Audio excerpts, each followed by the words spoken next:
Muy bien. Buenos días. Es un placer estar con ustedes en este Día del Padre y agradezco a Alejandro quien me ofreció la invitación para estar aquí. Pero también he tenido la alegría de tener a Ulises en la clase de panorama del Nuevo Testamento.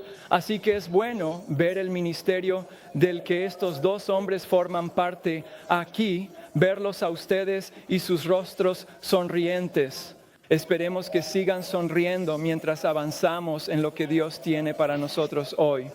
Al considerar este domingo y reflexionar sobre el Día del Padre, pensé en predicar desde el Salmo 23.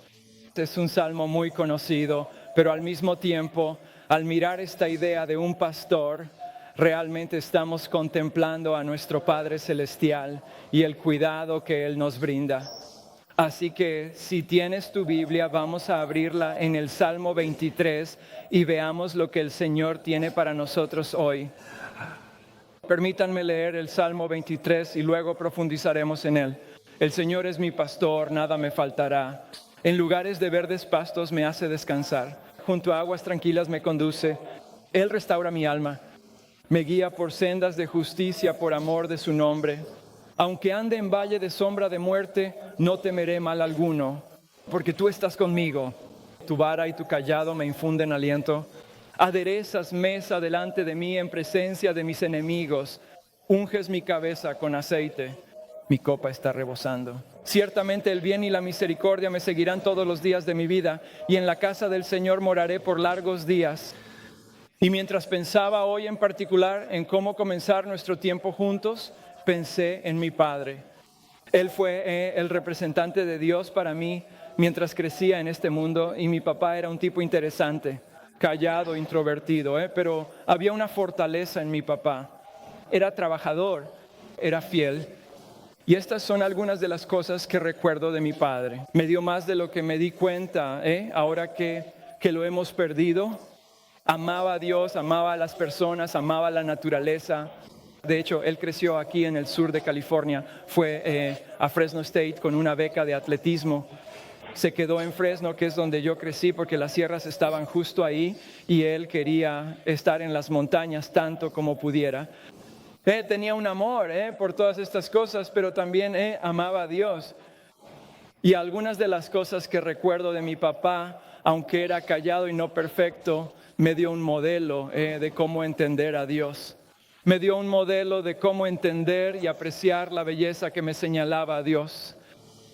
Una de las cosas que hacíamos a menudo, yo tan pronto como pude caminar, él me puso unos esquís y estábamos a más o menos 1 hora de las sierras, así que subíamos y esquiábamos en los inviernos. Y a medida que fui creciendo, me di cuenta de que ese era realmente el momento que tenía con mi papá en el que él realmente se abría. Mientras estábamos en la colina, simplemente conversábamos de un lado a otro y yo valoraba mucho esos momentos. Y luego en 2014 perdí a mi papá.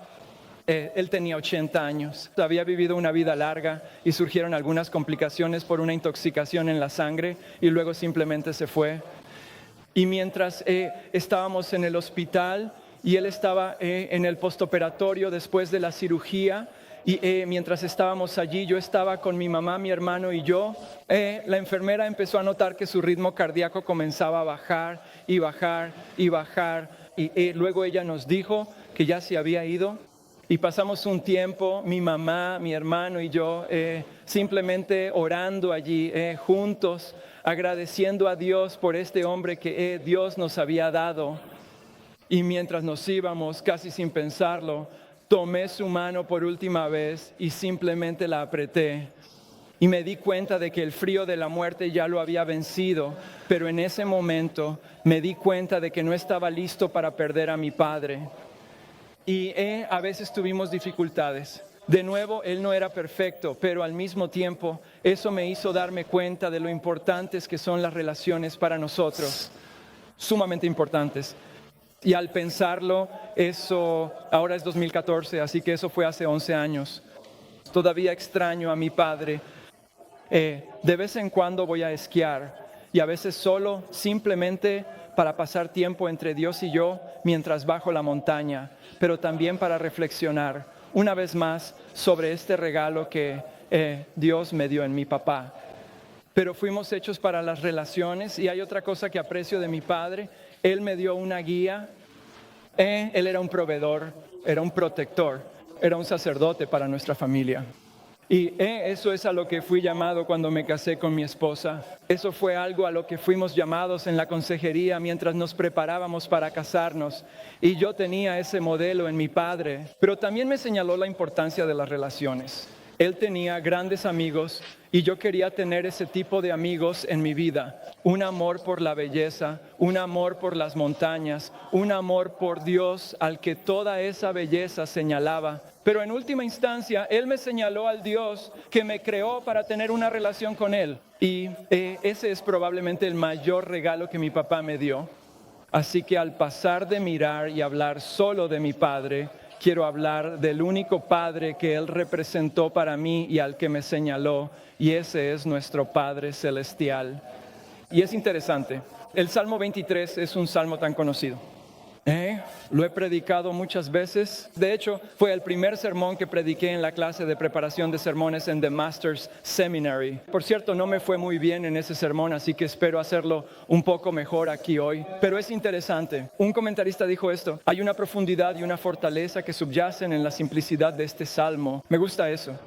Aquí hay una profundidad, hay una fortaleza que yo necesito. Me siento atraído por este salmo. No sé tú, pero yo recurro a este salmo con frecuencia y es una de las razones por las que vengo a él hoy. En esto hay paz, pero no evasión. Eso me parece interesante. Hay una realidad en lo que enfrentamos aquí en esta vida. Hay satisfacción, pero no complacencia, y eso me gusta. Hay disposición para enfrentar la oscuridad profunda y el ataque inminente, y el clímax revela un amor que no se dirige hacia una meta material, sino en realidad hacia Dios mismo. Eso es algo, y cuando lo observamos, solo mira esa primera línea: el Señor es mi pastor. Vemos al principio, el Señor ahí en mi Biblia, estoy leyendo la ESV, la versión estándar en inglés. Señor está en mayúsculas. Cada vez que lo vemos en mayúsculas, eso se refiere a Dios Yahvé. Ese es el Dios que cumple el pacto de Israel. Este es el Dios del que David está hablando aquí. El Señor está al principio y también al final, enmarca todo el Salmo. Si miras al final del versículo 6, moraré en la casa del Señor por siempre. Así que estos dos nombres de Dios, el mismo nombre, Yahvé, Dios, enmarcan este salmo y es su absoluta fidelidad hacia su pueblo. Y este es el Dios al que David está señalando. También tiene el primer lugar enfático en este salmo. Él comienza y termina con esto, así que es importante que lo recordemos. Y junto a este nombre todopoderoso hay un contraste interesante. Aquí tenemos al Dios todopoderoso, el Dios de Israel, el gran yo soy que siempre ha sido y siempre será. Y sin embargo, junto a eso está el hecho de que Él es mi pastor.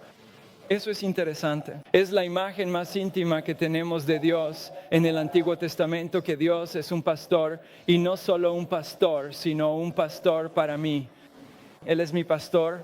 Él lo es todo para el rebaño. Cuando pensamos en esa idea de pastor, Él es un guía, es un médico, es un protector, es un amigo. Y realmente vemos esto a lo largo de todo el Antiguo Testamento. Génesis 49:24 habla acerca del pastor, la roca de Israel. Ese es el Dios del que David está hablando. En Deuteronomio 32, en los versículos 6 al 12, se habla de cómo Dios rodea al pueblo de Israel, de cómo ha guardado al pueblo de Israel como la niña de sus ojos. Él los guía y ese es el Dios del que David está hablando. Y al igual que David, quien vivió una vida pastoral, David toma este epíteto, esta idea de pastor, y luego la utiliza como un punto de partida para adentrarse en lo que vamos a ver hoy, para mostrar el cuidado de Dios por su pueblo. Y una vez más, esto es lo que necesito escuchar. Necesito escucharlo todos los días de la semana, 2 veces el domingo. Estas son cosas de las que necesito que me recuerden. Así que al tener esta idea de pastor, esta imagen de pastor, ¿qué era un pastor sirio? Y al observar y comprender esto, un comentarista dijo lo siguiente: Bajo los cielos ardientes y la clara noche estrellada de Palestina, surge entre el pastor y su rebaño una unión de apego y ternura. Es un país donde en cualquier momento puede haber peligro, puede haber problemas, y aún así el pastor sigue velando por su rebaño. En cualquier momento el pastor tendría que proteger aquello por lo que pagó un alto precio, incluso a riesgo personal. La habilidad del pastor se ponía a prueba continuamente para proveer a estos animales.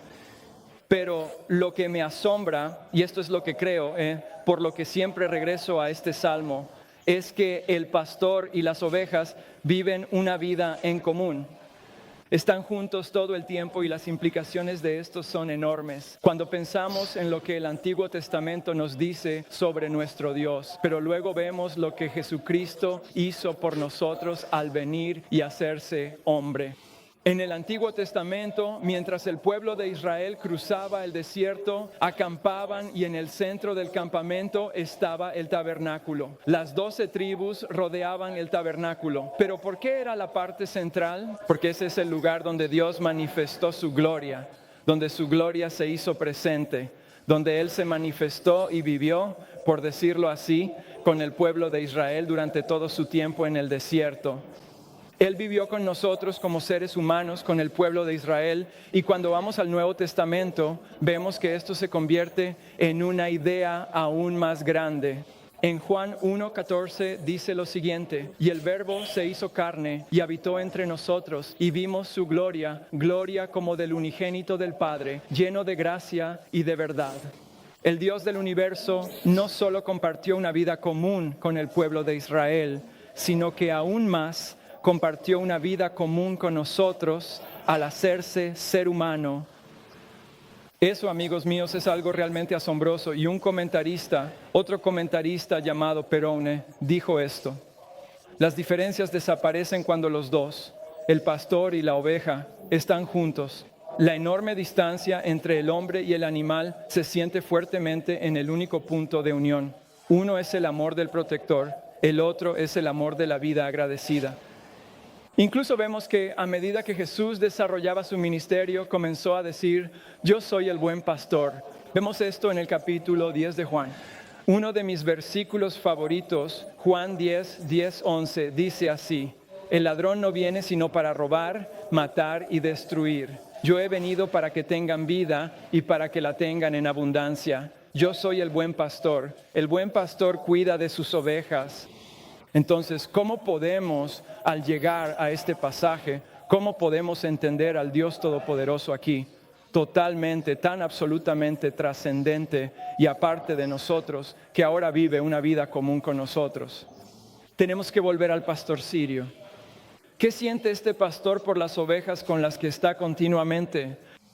¿Qué siente él hacia estos compañeros de su vida diaria, por cuya seguridad se mantiene evidentemente como guardián y protector, porque su peligro es constante, cuyo valor no se mide en dinero, sino en lo que él arriesga por ellos? Entonces comenzamos a tener pequeña idea, pequeña comprensión de lo que Dios nos muestra aquí por este salmo, al entender al Dios Todopoderoso como pastor. Pero aún afirma, es la ternura eterna que se inclina sobre nosotros. Piensen en eso, Dios del universo que se inclina sobre nosotros. Aunque somos infinitamente inferiores en naturaleza, Él conoce a cada uno por su nombre, conoce las pruebas de cada uno, piensa en cada uno con una solicitud particular y se entrega por cada uno como sacrificio. Esta es la particularidad de la apertura de El Señor es mi pastor.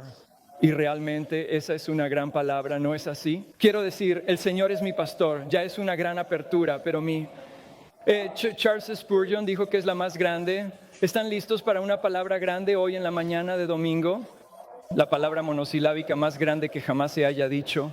Es realmente simple. Es mí, pero aún así mí significa muchísimo, ¿verdad? Él es mi pastor. Si no es pastor de nadie más, es pastor mío. Y normalmente cuando pensamos en un pastor, pensamos en la idea de que Dios es pastor de Israel, Dios es pastor de su pueblo, pastor de su rebaño. Pero aquí se vuelve algo muy, muy personal, que Dios es pastor para mí. Y Esta es nuevamente una de las ideas más íntimas que encontramos en el Antiguo Testamento. Él es quien me guía, cuida, protege y ayuda. Está hablando de una relación individual.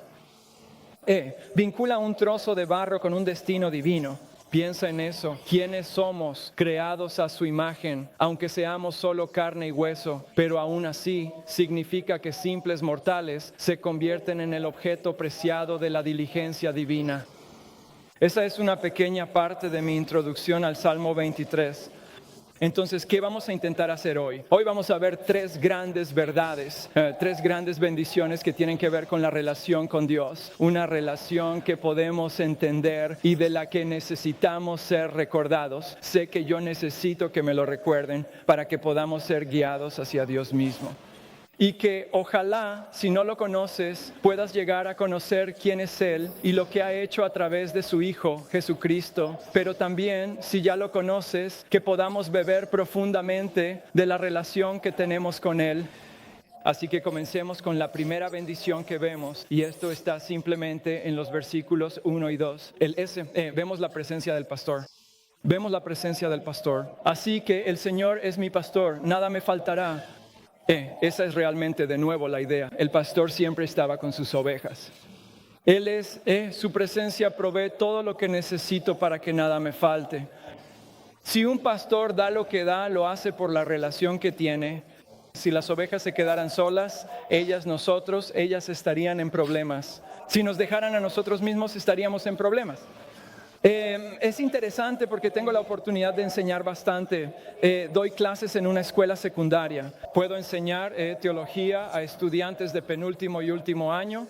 Eso me mantiene alerta. Pero un aspecto interesante que se me presentó fue que el año pasado pude enseñar a chicos de 8º grado sobre el libro de Proverbios. Y les diré algo, si hay alguna analogía entre las ovejas, que no son los animales más inteligentes del mundo, y cualquier grupo demográfico de nuestra humanidad, serían los chicos de 8º grado. No saben distinguir la mano derecha de la izquierda, y hay momentos en los que de verdad agradezco que nuestro tema fuera la sabiduría, porque les aseguro que esos chicos necesitan mucha sabiduría. Y si eres un chico de secundaria aquí, de 8º grado, lo siento mucho, o si eres padre de un chico de 8º grado, pero bueno, ustedes lo entienden. Lo interesante, a veces intentaba llevarlos en una dirección y era difícil, pero algo que noté a medida que avanzaba el año, incluso con algunos de mis estudiantes más problemáticos, fue que al tener una relación con ellos empecé a verlos de manera diferente y mi corazón empezó a compadecerse de estos jóvenes que tomaban decisiones tan tontas que sucedían todo el tiempo. Y aún así era un gozo. ¿Por qué? Porque no solo Dios me había puesto allí, sino que tenía la oportunidad de darles la verdad, pero también comencé a darme cuenta de que la relación realmente lo es todo. Y la verdad conectada a esa relación lo es todo. Así que la presencia del pastor nos da todo lo que necesitamos. Ahora, la idea de necesidad es la idea principal. Si estamos bajo su cuidado, Dios proveerá lo que necesitamos y no sufriré ninguna carencia. Pero necesitamos profundizar un poco en esto, porque todo es a la luz de su presencia. Ahora bien, no es todo lo que yo quiero. Puedo pensar en muchas cosas que me gustaría tener. Cuando me dieron por primera vez nuevamente privilegio de enseñar a chicos de 8º grado, yo no quería eso, pero es lo que Dios me dio. De nuevo, creo que era lo que realmente necesitaba hacer por estos jóvenes. No me faltará nada de otra manera, pero el Señor es mi pastor. Él suple mis necesidades. Tengo todo lo que necesito porque Él ama a los que son suyos. Mateo 7:11 dice esto: pues si ustedes, siendo malos, saben dar cosas buenas a sus hijos, ¿cuánto más su Padre que está en el cielo dará cosas buenas a los que se las pidan? Es un gran recordatorio de que Dios nos da lo que necesitamos, lo que es suficiente para mí, lo que es mejor para mí. La idea de nuevo es esta. Tenía un amigo, fue mi compañero de cuarto, tanto en la universidad como en el seminario. Su nombre también es Kevin. Él se casó poco después de la universidad y tuvieron un hijo llamado Caleb. Y recuerdo haber ido a su casa. Su hijo tenía quizá 2 o 3 años y estaba tratando de ponerse un suéter. Hacía frío ese día, así que su hijo Caleb intentaba ponerse un suéter Y Caleb, en realidad, él no había encontrado el agujero por donde va la cabeza, sino el agujero por donde debería ir el brazo. Y estaba tratando de forzar el suéter sobre su cabeza. Y pensé, Kev, ¿no vas a hacer nada? Quiero decir, está teniendo dificultades. Y Kevin estaba así, no, déjalo que luche. Van a encontrar la manera correcta de hacerlo y no volverá a hacer esto otra vez. Así que fue una tortura, pero al poco tiempo Caleb encontró el agujero correcto para pasar la cabeza y dijo, bien, lo logré. Y dudo que Caleb vuelva a tener ese problema otra vez. Dios sabe lo que es mejor. Así como Kev sabía lo que era mejor para su hijo, así Dios sabe lo que es mejor para nosotros. Él conoce nuestras necesidades. Él nos conoce mejor de lo que nos conocemos a nosotros mismos. Así que pase lo que pase, hambre, enfermedad, vejez, incluso la muerte, Él nos dará lo que necesitamos. No estaré sin recursos cuando se trate de lo que necesito en esta vida, cuando se trate de una relación con el Dios del universo. No porque tenga una gran cuenta bancaria, no por ingenio ni inteligencia, sino porque el Señor es mi pastor. Y esto es una verdad enorme. Piensa y solo piensa quién escribió estas palabras. Fue David. ¿Sabía David lo que debía hacer un pastor? De hecho, era un muy buen pastor. Así que, una vez más, David está recurriendo a su propia vida como pastor cuando guiaba a sus propias ovejas hacia verdes pastos. Él sabía que Dios haría esto por él, así que sentía que el Dios que proveería y velaría por él también sería su pastor. Así que tenemos la presencia del Señor y la vemos no solo en la provisión, sino también en el descanso. Y si ustedes observan lo que encontramos aquí, Él me hará descansar en verdes pastos. No solo se trata de no carecer de nada, sino que realmente es una idea específica de un descanso saludable y placentero. La alusión es a la frescura y el alivio que un prado puede brindar. La palabra hebrea para me hace descansar en realidad significa me da un lugar donde habitar. Y esa es la idea que tenemos aquí. En los verdes pastos hay un efecto refrescante no solo para la vista, sino también para el ser al llegar a este lugar donde puedes descansar. Una de las cosas que mi padre me enseñó fue a esquiar y también a hacer senderismo con mochila, a estar en las montañas y sobrevivir por mi cuenta. Y hubo ocasiones en las que hacíamos estas largas caminatas con mochila cuando era niño. Y recuerdo millas y millas mientras recorríamos las sierras. Llegábamos a estos lugares donde había simplemente un prado verde y mi papá, había un arroyo que lo atravesaba y mi papá decía, aquí descansamos. Es un descanso maravilloso tras caminar mucho, cuando puedes tomar agua fresca y descansar el cuerpo y el alma. Esta es la idea aquí. Y estos pastos verdes, una vez más, son lo que Dios provee. Aquí no solo están presentes los aspectos físicos, sino también los espirituales. Mateo 11:28 dice, vengan a mí todos los que están trabajados o todos los que trabajan y están cargados y yo les daré, ¿qué? Les daré descanso. Y de nuevo es casi imposible que las ovejas estén hasta el punto en que se acuesten y Philip Keller, quien fue realmente un pastor, escribió todo un libro sobre el Salmo 23, y él afirma lo siguiente.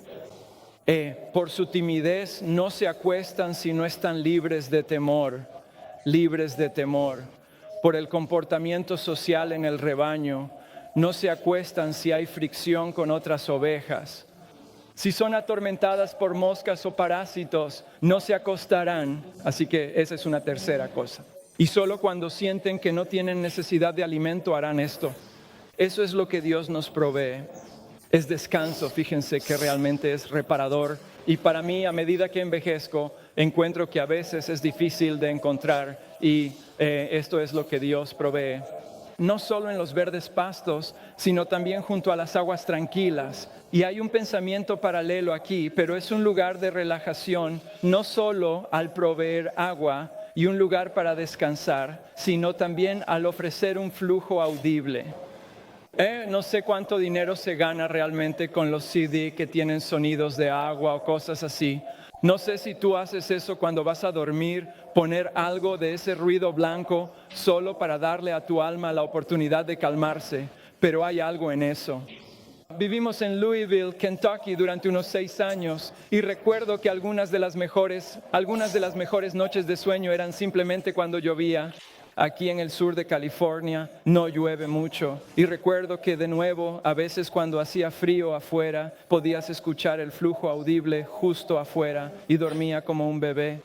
Hay algo en eso y esta es la imagen que estamos viendo aquí. Y así, al considerar la idea de esta guía suave que el pastor que Dios nos provee, la clave en última instancia es su presencia. Su presencia marca toda la diferencia en el mundo y para eso no hay sustituto. Las ovejas son animales nerviosos y necesitan esa presencia para que disipe el miedo y así sea posible descansar. Y si me lo permiten, les contaré cómo fui introducido al Salmo 23. Cuando era niño, a veces pensaba que el diablo vivía en mi armario. Por cierto, él no vivía en mi armario, pero yo pensaba que algo maligno vivía allí. Así que muchas veces, cuando era niño, caminaba por el pasillo, llamaba a la puerta de mis padres y decía, tengo miedo. Y mi mamá amablemente me llevaba de regreso a la habitación. Ella oraba conmigo y luego a veces en algunas noches eran varios viajes de regreso a la habitación de mis padres. Y mi mamá, siendo una mujer sabia pero también queriendo inculcarme una comprensión de quién era Dios, hizo esto. Ella dijo, Kevin, quiero que memorices el Salmo 23. Y yo dije, está bien. Así que pasé como una semana memorizándolo. Y ella me preguntó, Kevin, ¿ya te sabes el Salmo 23? Yo le dije, sí me lo sé. Y ella me dijo, no. Así que cada vez que pienses que el diablo está en tu armario, quiero que repases el Salmo 23 en tu mente e incluso quiero que lo digas en voz alta. Y mientras lo haces, quiero que te imagines incluso las cosas que están ocurriendo dentro del Salmo. Y después de eso, si todavía tienes problemas y sigues sintiendo miedo, baja a vernos. Pero quiero que hagas eso antes de que vengas por el pasillo. Y agradecí eso no solo porque estaba aprendiendo la escritura, sino porque estaba empezando a depender del pastor en quien comenzaría a confiar en mi vida, que él era más grande que cualquier miedo que yo tuviera, fuera real o no. Y así es como entendí esto, y esto es lo que estamos llamados a hacer. Estamos llamados a conocer al pastor. En la vida cristiana es realmente interesante que hay un significado en observar a las personas en la vida que lo tienen todo bajo control, que son fuertes, que conocen al Señor. ¿Qué es lo que realmente los hace diferentes de los demás? Ellos pasan tiempo con el pastor. Ellos saben quién es Él. Y esto es lo que mi mamá intentaba ayudarme a hacer, incluso cuando era un joven, un niño, enfrentando mis propios miedos, mis propias inseguridades. Si miramos las biografías de grandes hombres y mujeres, Dios señaló repetidamente que su secreto para el éxito era pasar tiempo con el Señor. Y es interesante, he estado involucrado, Luis, tal como mencionaste, en el Master Seminary durante mucho tiempo y ahora tengo el privilegio de enseñar allí. Y realmente he recibido muchas lecciones de mi tiempo allí. Y una de las cosas que realmente me ha marcado es uno de mis profesores, Alex Montoya, quien fue de gran ayuda en mi vida, enseñándome cómo predicar, pero también me ayudó a entender lo que es un hombre de Dios. Y hubo un día en que llegué tarde a clase, era temprano en la mañana, tenía una clase a las 7:00. Todas las clases del seminario suelen estar en un edificio de 3 pisos, normalmente en la parte de arriba. Y llegué tarde porque me había comprado una taza de café. Era temprano en la mañana, sabía que lo necesitaba, iba a ser un día largo, así que me compré una taza de café. Llegué tarde a clase. ¿Y a quién me encontré subiendo las escaleras? El doctor Montoya. Y el doctor Montoya, él era de nuevo una persona cariñosa, pero también te desafiaba. Para ser honesto, me daba miedo. Era un predicador muy apasionado y era un temor piadoso, pero al mismo tiempo me ponía un poco nervioso. También era un amigo, porque esto fue después de que llevaba un tiempo en el seminario. Al acercarme le dije, doctor Montoya, buenos días. Él dice, buenos días. Él dice, llegaste tarde, ¿verdad? Y yo dije, sí, señor. Y él dice, llegaste tarde porque compraste esa taza de café, ¿cierto? Y yo dije, sí, señor. Y él dice, probablemente gastaste mucho dinero en ese café, ¿verdad? Y yo dije, sí, señor. ¿necesitas café, verdad? Y digo, tal vez, Señor, sí, Señor. Entonces, Él sigue haciéndome preguntas mientras subo las escaleras. Yo sé que mientras llegamos arriba, lo estoy temiendo. Pero cuando llego arriba, Él se detiene, Él me agarra y luego me jala hacia adentro. Y para ese momento estoy temblando, porque respeto a este hombre, y sé que de alguna manera me va a reprender. Me jala hacia adentro y dice, una taza de café y la palabra de Dios en la mañana, la mejor parte de mi día. Y simplemente me suelta. Y de nuevo solo tengo que quedarme ahí parado y tratar de recomponerme. Ahora, Él estaba jugando un poco conmigo, pero algo que hizo y que aprecio es que me señaló lo principal en su vida. La taza de café va junto con eso, pero lo más importante es la palabra de Dios, que lo dirige al pastor que Él conoce. Y eso es de nuevo una especie de lección tonta, pero una lección que se me quedó grabada y que agradezco. Y esto es lo que necesitamos entender. Vivimos una vida incierta. Cualquier día puede traer desastre, miedo en cualquier momento. Y sin embargo tengo a alguien que es mi pastor, quien provee lo que necesito. Podemos vivir con miedo y ansiedad en cierto sentido o en un sentido de descanso tranquilo. Es interesante que aquí no comenzamos con movimiento, sino con descanso en este salmo. Y no solo vemos la presencia del pastor, sino que también vemos el poder del pastor. Y esto nos lleva a los versículos 2 y 3. Así que la presencia del pastor fue nuestro primer punto. Nuestro segundo punto es el poder del pastor. Y esto es el Salmo 23, 3, 4. Y vamos a leerlo aquí una vez más. Él restaura mi alma, me guía por sendas de justicia por amor de su nombre. Aunque ande en valle de sombra de muerte, no temeré mal alguno, porque tú estás conmigo. Tu vara y tu cayado me infunden aliento. ¿Y dónde vemos el poder y la guía del pastor? Él nos guía en la dirección que quiere que sigamos. Y esto es algo que de nuevo vemos que se aleja de la simple idea de un pastor para convertirse en algo más. Ahora podría significar, la restauración del alma podría significar otra vez que Él ayuda a las ovejas cuando se desvían, que las trae de vuelta. Hemos escuchado de nuevo, si ustedes han estado en la iglesia, entienden otra vez que esa es una idea de un pastor. Pero la idea del bienestar físico no es lo único que vemos aquí. Él está tratando con asuntos más profundos.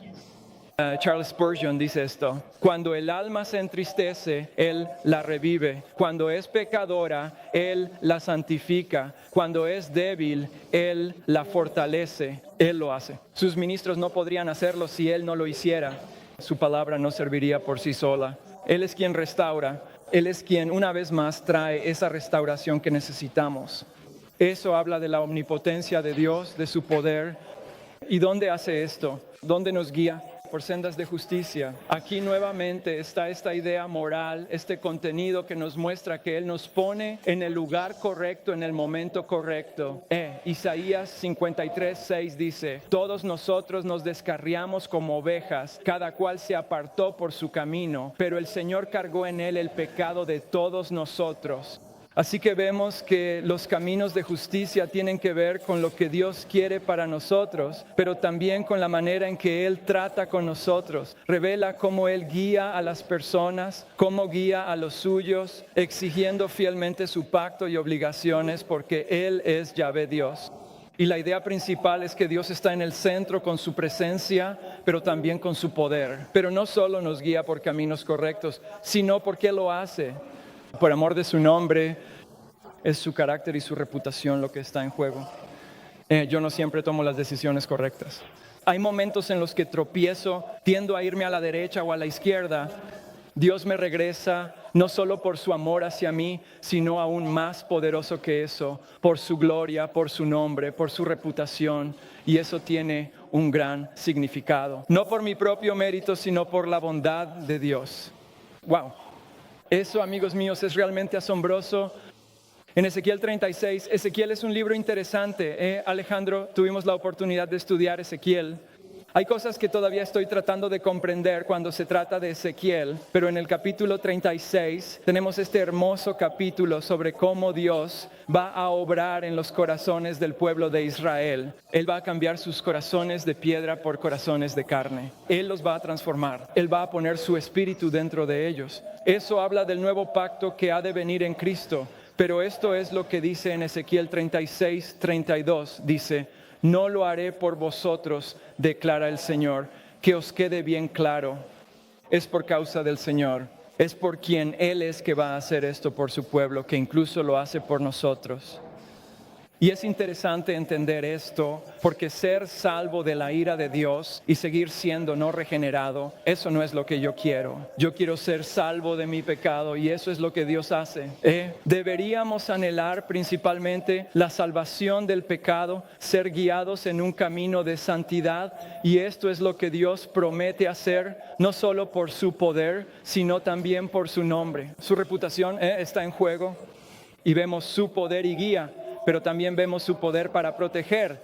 Y esta es probablemente una de las partes más famosas del Salmo 23, que de nuevo, aunque ande en valle de sombra de muerte, pasamos de una idea serena de estar en verdes pastos, junto a aguas tranquilas, incluso siendo guiados por sendas de justicia por amor de su nombre, a la idea de que realmente hay cosas a nuestro alrededor que nos persiguen, que nos desean. Así que esta idea de protección se vuelve increíblemente importante, y el valle de sombra de muerte, y lo que también es importante aquí, y esto lo dice James Montgomery Boyce, él dice, es importante notar que el valle de sombra de muerte es tan parte del camino correcto de Dios para nosotros como los verdes pastos. ¿No es reconfortante escuchar eso?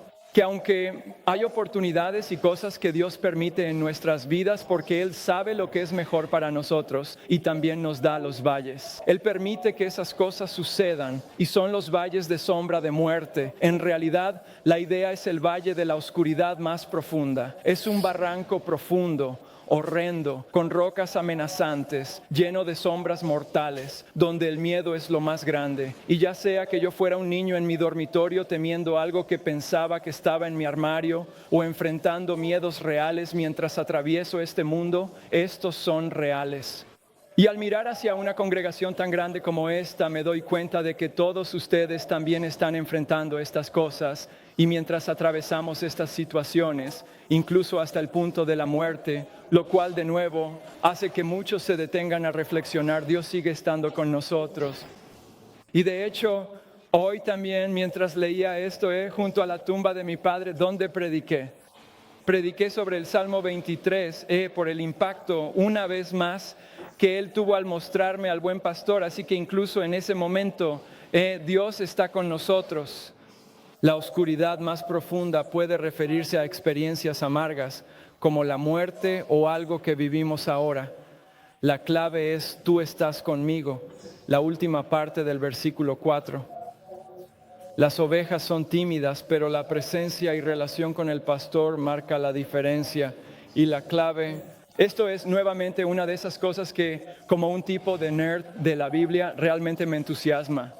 Al mirar el Salmo 23, el Señor es mi pastor, nada me faltará. En lugares de verdes pastos me hace descansar. Es en tercera persona y el lenguaje siempre es importante, y es en tercera persona. Él va adelante, Él guía.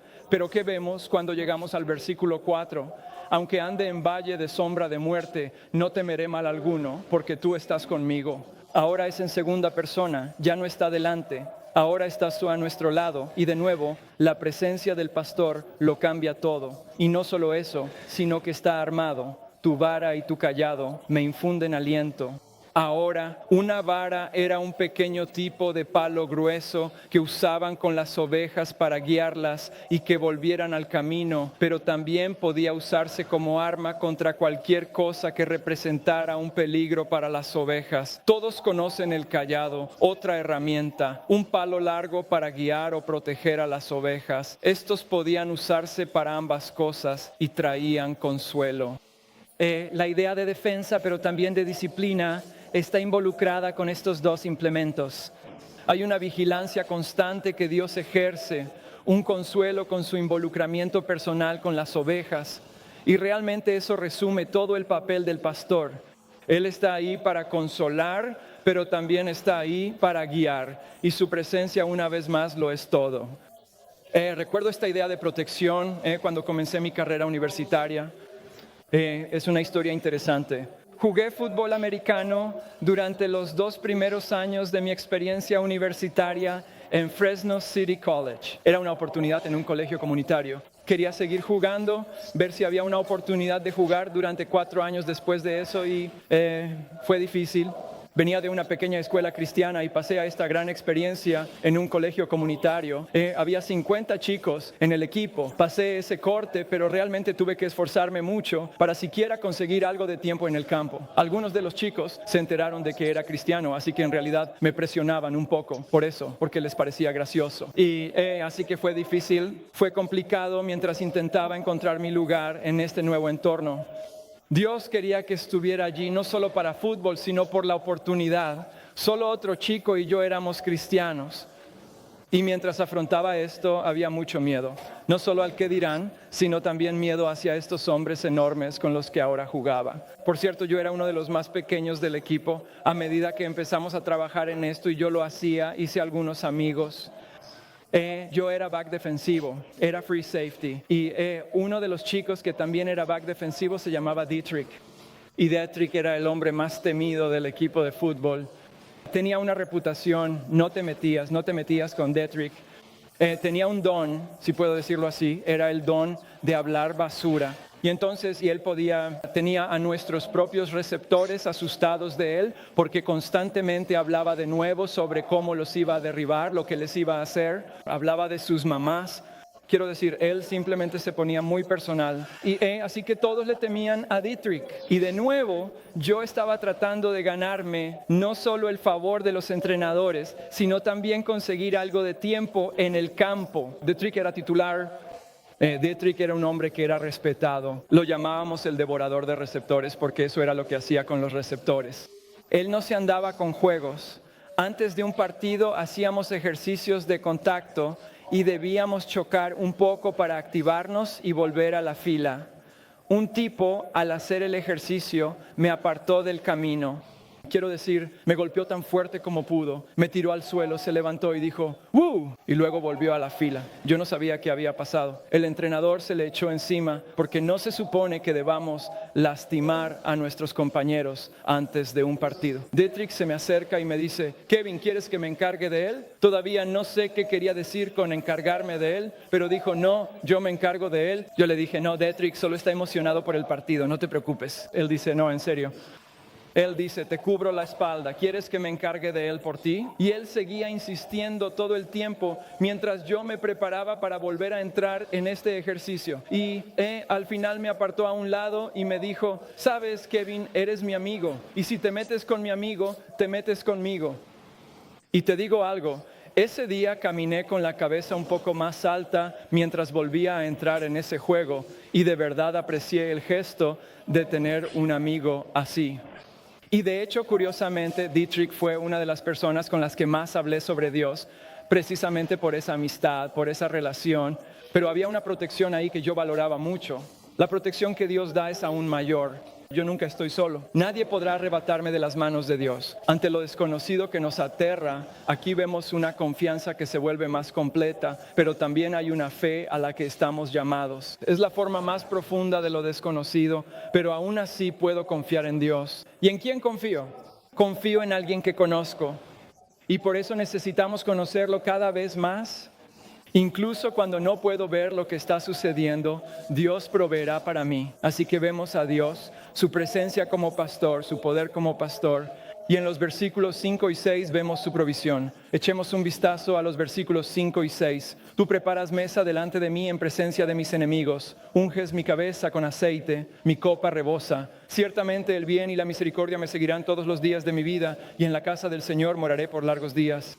Ahora, lo primero que vemos en cuanto a la provisión, de nuevo, vimos presencia, poder y ahora provisión. Vemos que Él nos da lo que necesitamos al comer en la mesa, en su mesa. Ahora la metáfora se está alejando cada vez más de la imagen del pastor, pero la idea de la relación se vuelve cada vez más fuerte. Hay algo, ¿están de acuerdo conmigo?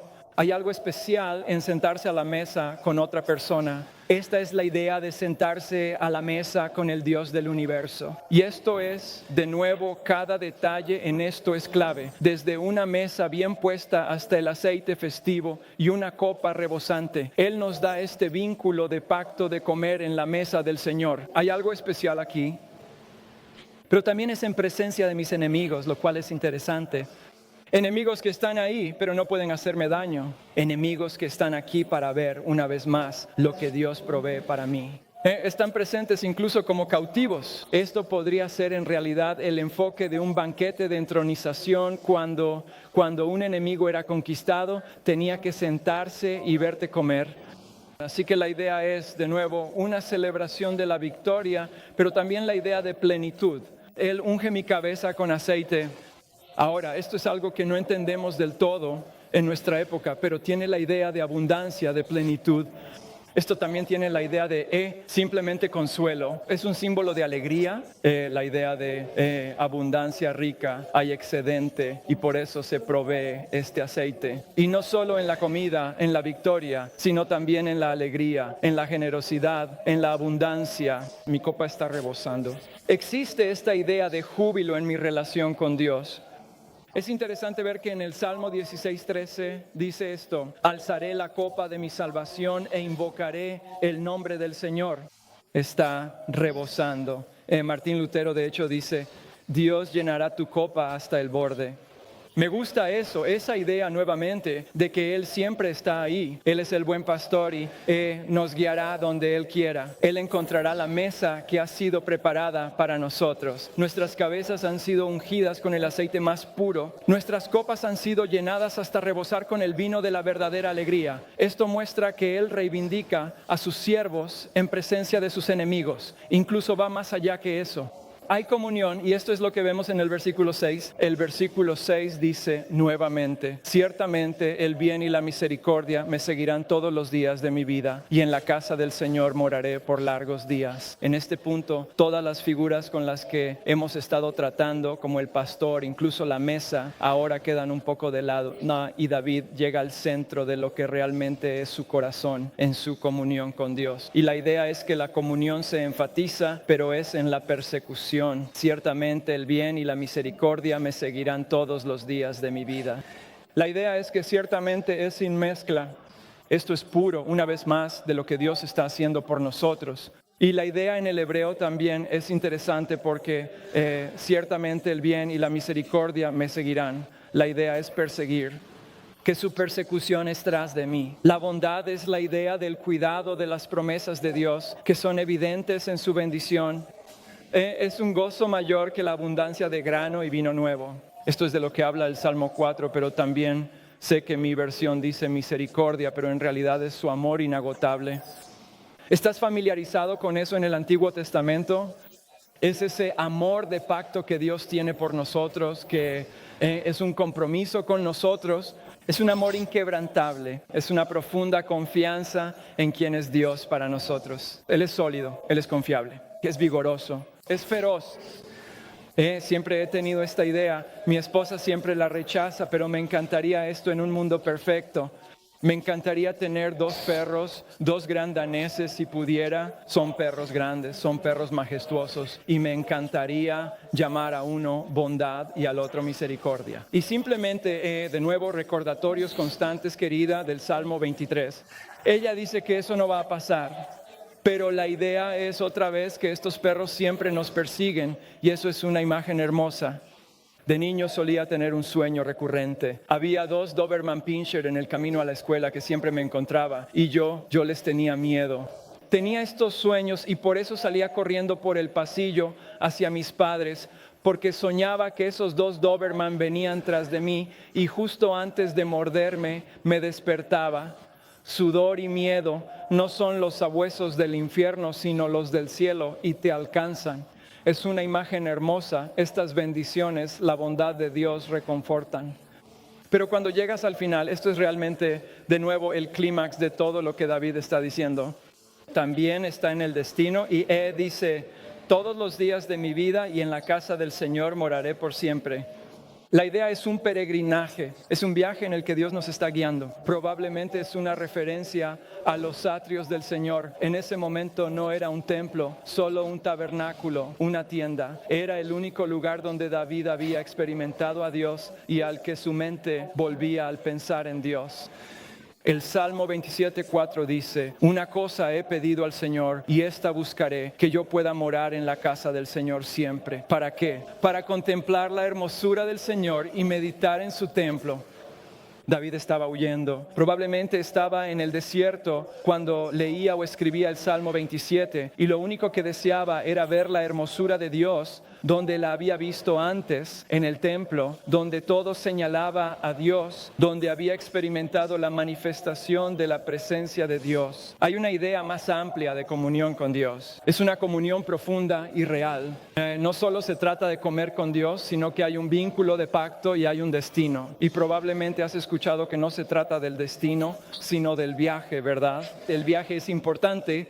Y ese es el viaje en el que Dios nos tiene, si lo conoces ahora mismo. Eso es la santificación. Pero hay algo más que viene y el destino lo es todo. ¿Por qué? Porque Dios está allí. El cielo es el cielo. Sé que justo anoche hablábamos de esto, Maxwell, cuando hablábamos sobre el cielo y el cielo. Él dijo, es una ciudad de oro, ¿no? Eso es bastante genial. Yo le dije, sí, Max, pero en realidad eso solo muestra que es más allá de lo que podemos imaginar y lo que aquí consideramos precioso, allá en el cielo será algo común. Pero el cielo es el cielo. ¿Por qué? Porque Dios está allí. Su presencia está allí. Y de nuevo la relación en este salmo lo es todo. Para que podamos vivir con Él, habitar en la casa del Señor todos los días de mi vida. En otras palabras, el deseo de habitar en la casa de Dios es más que solo esperar escapar de las amenazas de nuestros enemigos. Sepan eso. Más importante aún, implica entrar y permanecer en la presencia de la gloria de Dios, con implicaciones necesarias de preparación personal. Estar en la presencia de Dios implica recibir guía divina y seguir el camino de Yahvé, experimentar las bendiciones, provisión, amor inquebrantable, perdón, protección, luz y vida. En cierto sentido, habitar con Dios es experimentar lo que Pablo describe como la meta del cristiano maduro. Ver a Dios cara a cara y conocerlo plenamente, así como uno es conocido primero por Él. Eso está en 1 Corintios 13:12. Y Jared Wilson, quien ha escrito mucho sobre los salmos, se trata de una relación, hay una historia y creo que es verdadera. Es una que he escuchado a menudo. Quizás tú también la hayas escuchado, pero realmente resume muy bien el salmo. Había una vez un actor que estaba siendo homenajeado y era una cena grande. Y se levantó para dar un discurso y dio su discurso y dijo, ¿saben qué? Me la estoy pasando tan bien y realmente me he ganado la vida actuando.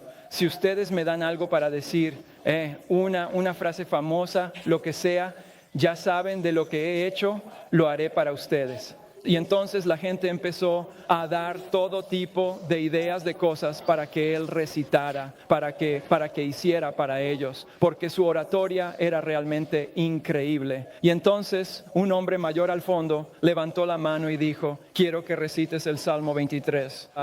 Y entonces el actor dice, con una condición, si yo lo digo, quiero que usted suba y lo diga también. El actor comenzó con el Salmo 23, 6 versículos sencillos y hermosos, perfectos en tono y recitación. Todos aplaudieron y dijeron, genial.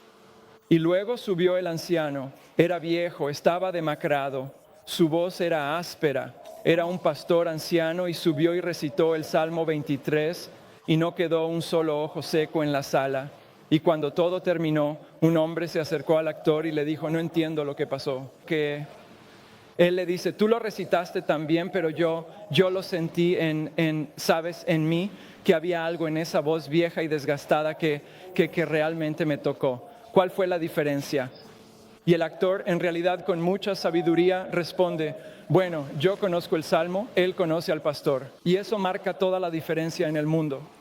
Así que estamos hablando nuevamente de un salmo de relación. Todo el salmo nos conduce a Dios mismo como el cumplimiento de todas nuestras necesidades, nuestros anhelos. ¿Y qué pasa si no lo conoces? Llegamos a conocerlo a través de su Hijo Jesucristo. Tenemos el pecado que se interpone en nuestra relación con Dios. Eso ha sucedido desde el principio, desde la caída, como muestra Génesis 3. Cristo cierra esa brecha. El buen pastor que vino como hombre para estar con nosotros, hacer lo imposible para nosotros, morir en nuestro lugar y luego resucitar. Así que si no lo conoces, tienes la oportunidad de conocerlo a través de Cristo y lo que Cristo ha hecho por nosotros. Pero si ya lo conoces, ¿qué necesitamos entender? Que lo que se nos ha dado en una relación es enorme, que tenemos la oportunidad de beber profundamente de ella. ¿Dónde te encuentras hoy en esa relación? ¿Estás bebiendo profundamente? Necesito que me lo recuerden. Necesito que me recuerden la relación que tengo y en eso cultivarla. Hacer como me dijo mi amigo Alex Montoya, tomar una taza de café, sentarme con la palabra de Dios y conocerlo más. ¿Por qué? Porque confiamos en quien conocemos y eso marca toda la diferencia en el mundo. Por cierto, en este Día del Padre que nos reúne, una cosa que mi hijo memorizó. Max, ¿qué memorizaste? ¿El Salmo 23? Sí. Sí, lo ha hecho, ¿no hay por qué? Porque eso lo dirige al pastor y realmente al amor de nuestro Padre Celestial Supremo. Vamos a orar. Querido Dios, te doy gracias por esta iglesia, por la oportunidad que tenemos de abrir tu palabra, ver tu verdad, pero también de ver quién eres tú en tu cuidado por nosotros, tu amor por nosotros, lo que significa conocerte y tener comunión contigo y lo que haces por eso. Señor, te doy gracias por un salmo tan sencillo y sin embargo realmente profundo como el Salmo 23. Y oro para que nos ayudes una vez más a apoyarnos en esa relación, incluso hoy, Señor, que podamos entenderte más, que podamos comprender lo que Cristo ha hecho por nosotros, ver la belleza de eso y, Señor, que sigas transformándonos por esa belleza, por lo que has hecho a través de la obra de tu Espíritu Santo. Así que te encomendamos el resto de este día y esta verdad a estas personas. Oramos en el nombre de Cristo. Amén. Amén.